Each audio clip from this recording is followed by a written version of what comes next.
This is the log entry for changing course the day I get to Bermuda. I'm here in Bermuda right now. I'm anchored up in the harbor, in St. George's Harbor. Got here this morning after basically hanging offshore all night long. I got into within striking distance of the harbor probably around, I don't know, 3 a.m., but I had to wait until daylight before I could sail into the harbor, because that's just the way it works here. So again, I was basically up for 48 hours straight. Although last night I did catch an hour. I got the autopilot working under motor power. I got to one waypoint they instructed me to go to, and then I set the course for the second waypoint, which was the final one before I would come into the harbor, and it was like a 2-hour distance, travel distance, so I couldn't take it anymore. I was so tired, so I set the autopilot and I went to sleep. And boat went off course about a mile, but it didn't matter because I still had to wait before I could come in. And I tell you one thing, man. Last night when I was approaching Bermuda, I could see the lights of St. George's, and it was beautiful. I hadn't seen a human. Hadn't seen land for 8 days straight, and seeing those lights last night was just, I cried. After what I've been through to get this far. Holy shit. Anyway, sun came up and I'm still offshore and I'm waiting, and they radio, you can come on in. And the sun was already up by then, and it was just, I could see the island in full, and it was just beautiful. And turned the cameras on and started motoring in, following the directions of the harbor master. And I got here and I docked at the customs office, a customs dock, and checked in, got my passport stamped. It says Bermuda arrival by sea in my passport. Looks cool as shit. The boat's rocking because I'm anchored up and a boat just went by and he's casting a wake, and so I don't care. This is baby shit compared to what I went through. And the funny thing is, I never got seasick. In all of that, and I've gotten seasick before, I'll admit it. I don't get motion sickness that much, but I never got seasick. Even when I was going through that gale, bam, bam, up and down, rocking all around, never got motion sickness. But when I tied off at the customs office dock, got off of my boat for the first time in 8 weeks, 8 days. It seemed like 8 months. I was wobbling. I was like, oh man. I was just like, I couldn't walk straight. And I walk into the customs office and I look at the paperwork that I'm getting ready to sign, and then I got sick. I didn't throw up or anything, but I was feeling queasy for about an hour while I was on shore.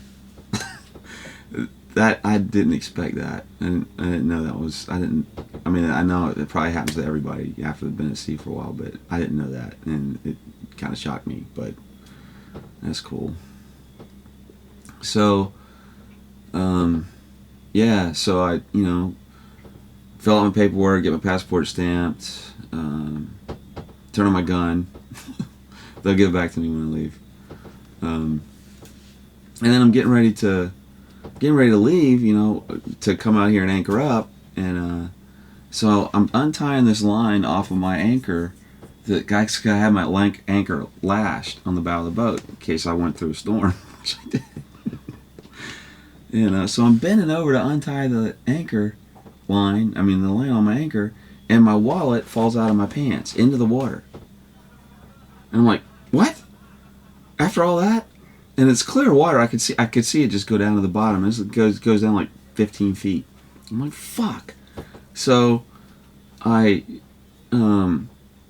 take off my shoes, get my snorkeling mask, jump in the water, and go get my wallet. And dried it out. Well, in the process, my phone gets wet. Yeah. So now, and my phone works. I was shocked. I was at sea coming in. I look at my phone to check a contact, and it has service. So I start calling people. I'm calling people, talking to people on my cell phone, blowing them away. I'm like, cool. I get to talk to people. Now I can't. My phone's, it's gone. It's fried. It fell in the water, and it was in the water, and I dried it out, but it won't come back on. So I don't have internet access here on the boat.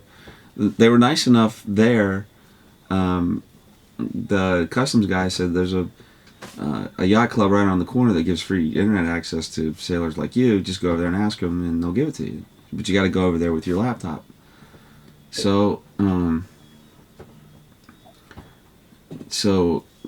that's cool. I have internet access, except that I went over there just now after I had dinner, and I took the wrong laptop, and I can't. It wouldn't allow me to have. I took the Tough Book, and I couldn't get on the internet, and I don't care. So I don't have a phone. I don't have internet. I have the satellite phone. And I was going to call people on the satellite phone tonight, but you know what? Dave Rock called me and told me, Frucci, the bill's $1,400, and you need to pay for it. Okay, so even though he told me I could have the satellite phone and use it as much as he wanted, he called me right and left. Frucci, you need to call me twice a day. So I called him twice a day, but I got to pay for the bill. Okay, and basically I have no money right now. I'm broke.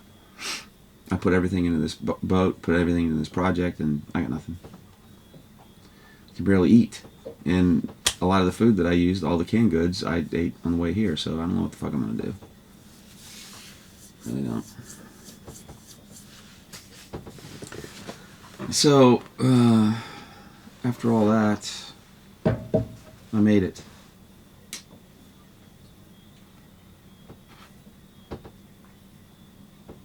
I don't have any envelopes to open because I'm here. This isn't really part of the video log entry, except that I feel like making one because I made it. Against all the odds that I faced, I made it.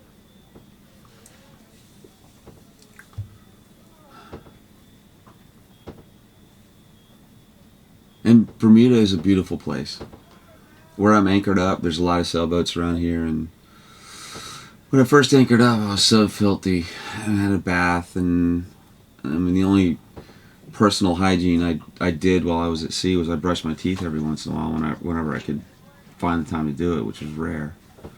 So when I got to the boat, the boat's right now, it's a complete cluster, and it'll take me a day just to clean up and get it back to normal, but which I kind of look forward to doing tomorrow. But I was like, you know what, I want to get clean. So I just jumped in the water and took a sea bath. Took a saltwater bath. Just like Patricia Roseman told me that she did when she lived in the Virgin Islands.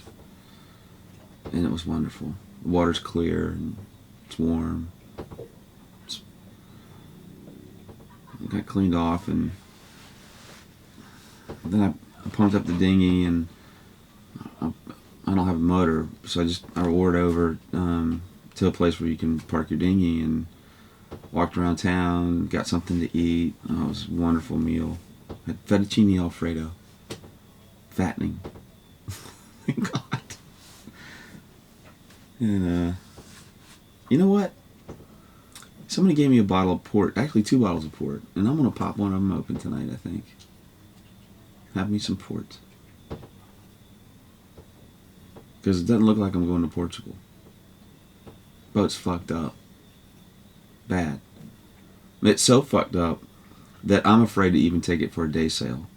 I was nervous coming in here. After that storm, the steerage is off. There were times when it seemed like I didn't even have control of it.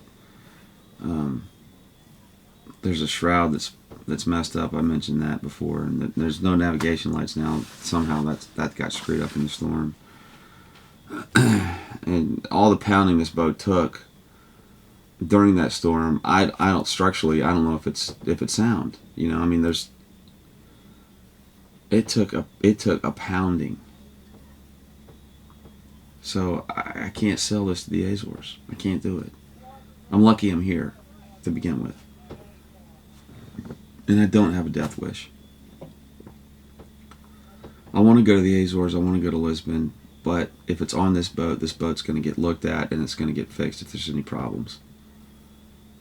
Otherwise, I'm getting another boat. But I'm going to the Azores. I'm going to Lisbon eventually.